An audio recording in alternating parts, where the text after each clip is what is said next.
تلنگانہ کی کانگریس حکومت نے حیدرآباد کے آٹو ڈرائیوروں کے لیے ایک بڑا اعلان کرتے ہوئے کہا ہے کہ آؤٹر رنگ روڈ کے حدود میں چلنے والے تمام ڈیزل آٹو رکشاؤں کو الیکٹرک گاڑیوں میں تبدیل کرنے کا مکمل خرچ حکومت برداشت کرے گی۔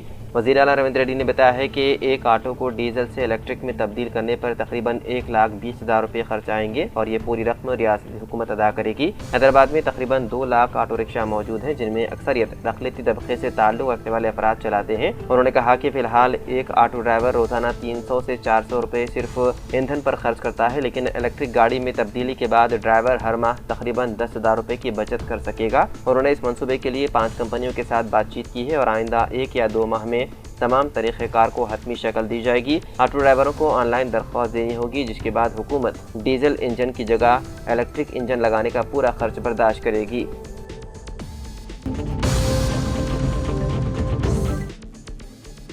تلنگانہ ٹرانسپورٹ ڈپارٹمنٹ نے اعلان کیا ہے کہ اب شہری ڈرائیونگ لائسنس سے متعلق 17 خدمات بغیر RTO دفاتر گئے مکمل طور پر آن لائن حاصل کر سکیں گے۔ ٹرانسپورٹ کمشنر ڈاکٹر کے علم بھارتی نے گزشتہ روز بتایا ہے کہ ان خدمات کو فیس لیس نظام کے تحت متعارف کرایا گیا ہے، جس کے ذریعے شہری آدھار پر مبنی تصدیق کے ساتھ گھر بیٹھے درخواستیں اور ضروری تبدیلیاں کر سکیں گے۔ انہوں نے کہا کہ اس اقدام سے محکمے میں ڈیجیٹل گورننس کو فروغ ملے گا اور عوام کو تیز رفتار اور شفاف خدمات فراہم ہوں گی۔ کمشنر کے مطابق آئندہ 3 دنوں میں یہی 17 خدمات نیکسٹ جن ایم پریواہن موبائل ایپ میں بھی شامل کر دی جائیں گی، جس سے اسمارٹ فون استعمال کرنے والوں کو مزید آسانی ہوگی۔ آن لائن دستیاب نئی خدمات میں لرنر لائسنس میں پتہ، نام، تصویر اور دستخط کی درستگی، ڈپلیکیٹ لرنر لائسنس کا اجرا، learner license extract, duplicate driving license کی تجدید اور تبدیلی، بائیومیٹرک تفصیلات، تاریخ پیدائش، تصویر اور دستخط میں تبدیلی جیسی سہولیات شامل ہیں۔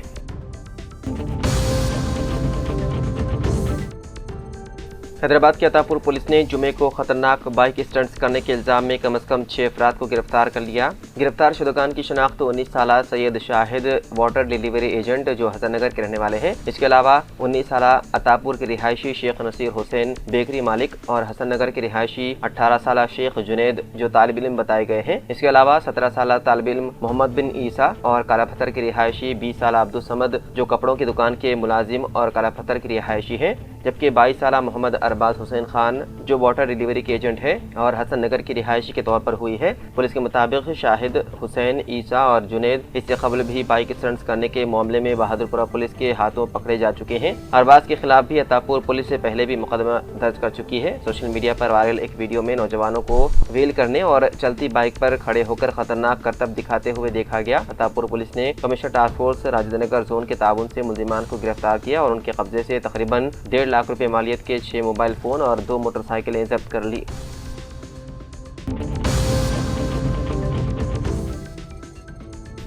مغربی بنگال میں پہلی بار بی جے پی کی حکومت قائم ہو گئی۔ ریاست کے نئے وزیر اعلیٰ بی جے پی رہنما سوویندو ادھیکاری نے ہفتے کو حلف لے لیا۔ کولکتہ کے بریگیڈیئر گراؤنڈ میں شاندار تقریب منعقد ہوئی، جہاں بنگال کے گورنر RN روی نے سوویندو ادھیکاری کو حلف دلوایا۔ اس تقریب میں وزیر اعظم نریندر مودی بطور مہمان خصوصی شریک ہوئے۔ مرکزی وزراء امت شاہ، JP نڈا، راجناتھ سنگھ، رام موہن نائیڈو، NDA حکومت والی ریاستوں کے وزرائے اعلیٰ چندرا بابو نائیڈو، یوگی آدتیہ ناتھ، ریکھا گپتا، BJP کے قومی صدر نتن نبین سمیت کئی اہم شخصیات موجود تھے۔ 55 سالہ غیر شادی شدہ سوویندو ادھیکاری نے مغربی بنگال کے 9ویں وزیر اعلیٰ کے طور پر حلف لیا۔ وہ اس عہدے پر فائز ہونے والے پہلے BJP رہنما بن گئے ہیں۔ ان کے ساتھ BJP رہنما دلیپ گھوش، اگنی مترپال، اشوک کیرتنیا، نتیش پرمانک اور کشودرام ٹوڈو نے بھی وزراء کے طور پر حلف لیا۔ سوویندو ادھیکاری 15 دسمبر 1970 کو مشرقی مدنی پور ضلع میں پیدا ہوئے۔ وہ 1998 میں ممتا بنرجی قائم کردہ ترنمول کانگریس میں شامل ہوئے اور جلد ہی ممتا کے قریبی ساتھی بن گئے۔ سال 2004 میں انہوں نے تملوک سے لوک سبھا انتخاب لڑا لیکن شکست کھائے۔ سال 2006 میں پہلی بار کانتی دکشن اسمبلی حلقے سے MLA منتخب ہوئے۔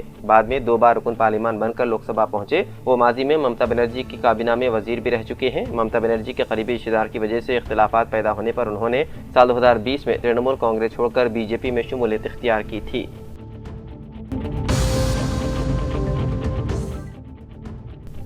کریم نگر شہر میں ہفتے کے روز کشیدہ صورتحال برقرار رہی۔ بی جے پی کی جانب سے MLA کیمپ آفس پر مبینہ حملے کے خلاف BRS نے کریم نگر بند منانے کا اعلان کیا تھا۔ شہر میں صبح سے ہی بند کا واضح اثر دیکھا گیا، جبکہ سیاسی کشیدگی میں مزید اضافہ ہو گیا۔ تاہم BRS کی جانب سے دی گئی بند کی کال پر BJP نے سخت رد عمل ظاہر کرتے ہوئے سوال اٹھایا کہ اس بند کا کریم نگر کے عام شہریوں سے کیا تعلق ہے اور اسے ناکام بنانے کی دھمکی دی۔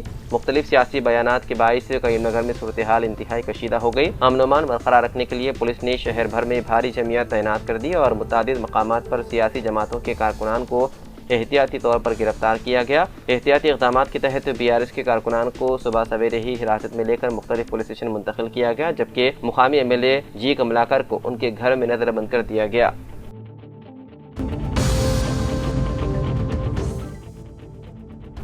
حج کے دوران وفات کو خوش نصیبی تصور کیا جاتا ہے۔ ایسے ہی خوش نصیب شخصیت آندھرا پردیش کے کڑپا کے معروف ممبئی اسٹوڈیو کے مالک جناب امداد اللہ رہے، جن کا دوران عبادت مکہ مکرمہ میں انتقال ہو گیا۔ اطلاعات کے مطابق جناب امداد اللہ 19 اپریل کو سعادت حج کے مقدس سفر کے لیے روانہ ہوئے تھے۔ جمعے کے روز نماز کی ادائیگی کے بعد انہیں اچانک دل کا دورہ پڑا، جس کے نتیجے میں ان کا انتقال ہو گیا۔ ان کی وفات کی خبر سے افراد خاندان، دوست احباب اور عوام میں غم کی لہر دوڑ گئی۔ تاہم مقدس سرزمین میں آخری سانس لینے کو لوگ ان کے لیے عظیم سعادت قرار دے رہے ہیں۔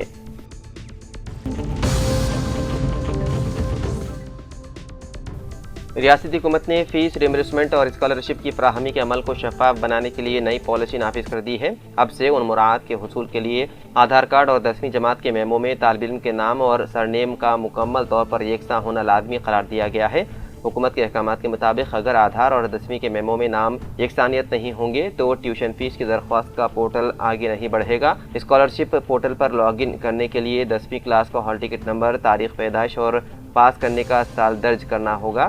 ان تفصیلات کے درست ہونے پر ہی درخواست فارم کھلے گا۔ طالب علم کو اپنی صنف، ذات، ذیلی ذات، آدھار نمبر، موبائل نمبر اور کالج کی تفصیلات فراہم کرنی ہوں گی۔ نام کی مماثلت ثابت ہونے پر فوری طور پر اپلیکیشن ID جاری کر دی جائے گی۔ آن لائن رجسٹریشن کے پہلے مرحلے کے بعد طلبہ کو می سیوا مراکز پر جا کر آدھار بائیومیٹرک تصدیق مکمل کرنی ہوگی۔ پرانے طلبہ جو اپنی اسکالرشپ کی تجدید کروا رہے ہیں، ان کے لیے بھی آدھار اور میمو میں نام کا یکسانیت ہونا لازمی ہے۔ قومی اسکالرشپ پالیسی کے نقش قدم پر چلتے ہوئے اب ریاست میں SC طلبہ کی طرح ST، BC، اقلیتی اور معذور طلبہ کی ٹیوشن فیس اور اسکالرشپ کی رقم بھی براہ راست ان کے بینک کھاتوں میں جمع کی جائیں گی۔ اس کے لیے بینک اکاؤنٹ کا آدھار سے لنک ہونا اور موبائل نمبر کے رجسٹریشن لازمی ہے۔